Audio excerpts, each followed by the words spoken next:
जय हिंद साथियों। अभी मैं जिस पेज पर हूँ इस पेज को हम कहते हैं छत्तीसगढ़ पब्लिक सर्विस कमीशन का पेज कहते हैं। शॉर्ट फॉर्म में हम इसे सीजीपीएससी कहते हैं। हर साल सीजीपीएससी बहुत सारे पद जारी करते हैं और ये जो पद आते हैं ना, एक बार जारी होने के बाद इसे कैंसिल नहीं किया जाता है। आप लोगों को पता होगा कि जब भी व्यापम पद जारी करता है तो कुछ समय के बाद वो पद को क्या कर देता है, डिसमिस कर देता है। वो पद आया रहता है, उसके बाद अचानक ना रद्द कर दिया। अब रद्द होने के बाद क्या होगा, दुखी हो गए आप लोग। लेकिन ये जो स्टेट पीसीएस जो एग्जाम लेता है ना, जो जिसे हम सीजीपीएससी कहते हैं, तो इनके द्वारा जो पद आता है वो कभी भी कैंसिल नहीं होता है। सोच समझ के ये पद लाया जाता है। अब यहाँ पे जो लेटेस्ट पद आए उनके बारे में आपको जानकारी दे देता हूँ। यहाँ पे देखो, एक तो है रीडर मेडिकल एजुकेशन के बारे में और सिविल जज के बारे में है। और अभी अभी जो तीसरा नंबर में जो दिया है ना, वो है स्टेट सर्विस एग्जामिनेशन है। अभी अभी हो चुका है, इसलिए मैं बता रहा हूँ आपको। और सीजीपीएससी का जो मुख्य पद जो होता है ना, जिसको सब पाना चाहते हैं, या सीजीपीएससी हम जिसे कहते हैं, वो स्टेट सर्विस एग्जामिनेशन को ही हम कहते हैं। हालांकि इसके अंदर बहुत सारे पद आते हैं, जैसे कि अभी मेडिकल का है, जज का है, ठीक है, नीचे देखो लेक्चरर का है, प्यून का है, तो बहुत सारे पद आए हैं भाई। लेकिन हम सीजीपीएससी का मतलब एक ही चीज़ समझते हैं। क्या समझते हैं? कि स्टेट सर्विस एग्जामिनेशन को ही हम सीजीपीएससी समझते हैं। क्यों? क्योंकि सबसे बड़ा पद जो है ना, एसडीएम रैंक का, डीएसपी रैंक के, ठीक है, डिप्टी कलेक्टर जिसे हम बोलते हैं, वो यहीं से प्राप्त किया जाता है, इसी के द्वारा। जब आप स्टेट सर्विस एग्जाम दिलाओगे तभी आप पा सकते हो। तो सबका आधार यही है कि सीजीपीएससी कहेगा तो आप कहोगे कि स्टेट सर्विस एग्जामिनेशन को ही सीजीपीएससी कहोगे। मुझे पता है जिन लोगों को ये बात पता है वो यही समझते हैं, ठीक है। और ये कुछ हद तक के सही है, ऐसा नहीं कह सकते हम गलत, क्योंकि हम तो मेडिकल के कोर्स किए नहीं है तो हम मेडिकल डिपार्टमेंट में डालेंगे नहीं। जज का कोर्स किए नहीं है, मतलब जो लॉ है उसका कोर्स किए नहीं है तो हम उसमें तो डालेंगे नहीं, ठीक है। प्यून डाल सकते हैं, लेक्चरर जो है पढ़ाई वाला क्षेत्र है, इसको करेंगे नहीं। तो हमारे लिए क्या है, मुख्य पद तो वही हुआ।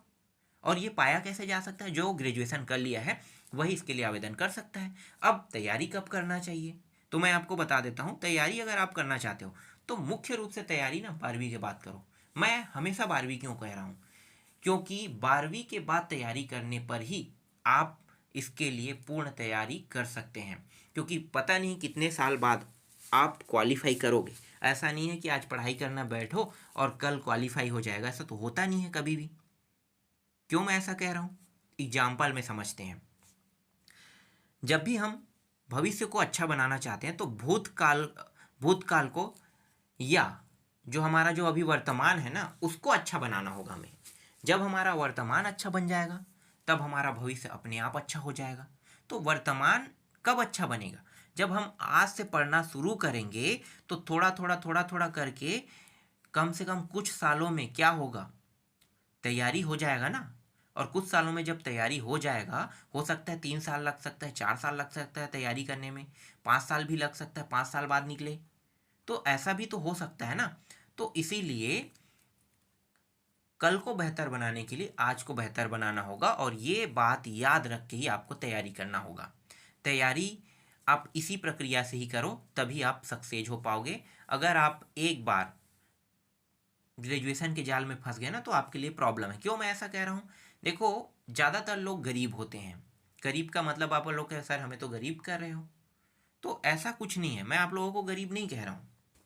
ज़्यादातर लोग क्या होते हैं, पैसे वाले नहीं होते हैं, और उनके घरों में माता पिता के द्वारा क्या होते हैं, डांट पड़ता है कि भाई आप ग्रेजुएशन करने के लिए कहे, मतलब पिताजी कहता है कि तुमने कहा भाई ग्रेजुएशन कर लेंगे उसके बाद काम धंधा करेंगे, तो अब काम धंधा नहीं करते बन रहा है, ग्रेजुएशन तो कर लिए हो, तो घर से अब डांट पड़ेगा। अब घर से जब डांट पड़ेगा तो फिर क्या होगा, पता है आप लोगों को, काम करना पड़ेगा। फिर कहोगे मैं तैयारी करना चाहता हूँ, तो वो कहेगा कि भाई तुमने तो 3 साल अपना कॉलेज में बर्बाद कर दिया। हमारे हिसाब से क्या है, वो तो बर्बाद ही हुआ ना। उस समय तुम क्या कर रहे थे, अब तुम तैयारी करना है बोल रहे हो, कॉलेज के साथ साथ कर लेते। अब तो काम की ज़रूरत है। तो ये जो प्रॉब्लम है घरों में देखने को मिलता है। और घर में ना उस समय माता तो कुछ नहीं कहती, पिता ही बोलते हैं। 4 शब्द आपको सुनाएगा। खाना खाने के समय बोलेगा काम करो, तो कैसा लगेगा, मन टूट जाएगा, उदास हो जाएगा। बिल्कुल सही बोल रहा हूँ ना, ऐसा होता है, मैं रियल चीज़ बता रहा हूँ। कई लोगों से सुने, हम भी गाली खाए हैं भाई। एक समय में हम भी गाली खाए हैं। जब हम 12वीं निकले थे ना, उसके बाद हमें सुनाते थे रोज़ घर में। मन को बहुत ना तोड़ते थे, तो दुख लगता था। तो इसीलिए ना पहले से हम बता दें कि ये सब जो प्रॉब्लम तुम्हें इसे फेस करना पड़ेगा और सॉल्व करने का तरीका भी बता रहे हैं। तो तैयारी अभी से करो, तभी आप सक्सेस हो पाओगे। चाहे आप व्यापम की तैयारी करो, चाहे आप पीएससी की तैयारी करो, चाहे आप एसएससी का करो, चाहे यूपीएससी की करो, ठीक है। तो आपको तैयारी करना है तो आप स्टार्टिंग 12वीं के बाद ही कर सकते हो। 3 साल लगेगा ग्रेजुएशन कंप्लीट होने में, और ग्रेजुएशन के बाद ही जो छत्तीसगढ़ पब्लिक सर्विस कमीशन है ना, इसके लिए आप आवेदन कर सकते हो। और 21 साल पूरा होना चाहिए। कोई भी पद 18 साल का नहीं है, 21 साल का ही होता है, 21 साल बाद वाला होता है।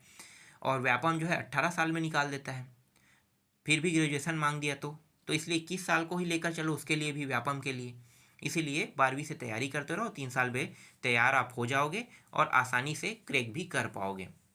और ग्रेजुएशन के बाद गए तो आपको वो सारे प्रॉब्लम फेस करना पड़ेगा, और पैसे वाले हैं तो दिक्कत नहीं है, लेकिन नहीं लगेगा तो भी उनको प्रॉब्लम नहीं है पैसे वालों को।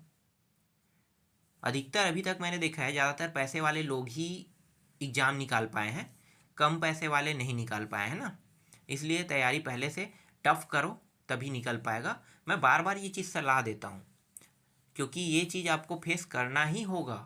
तो सलाह मान लो, ज़्यादा अच्छा है, प्रॉब्लम से दूर रहोगे।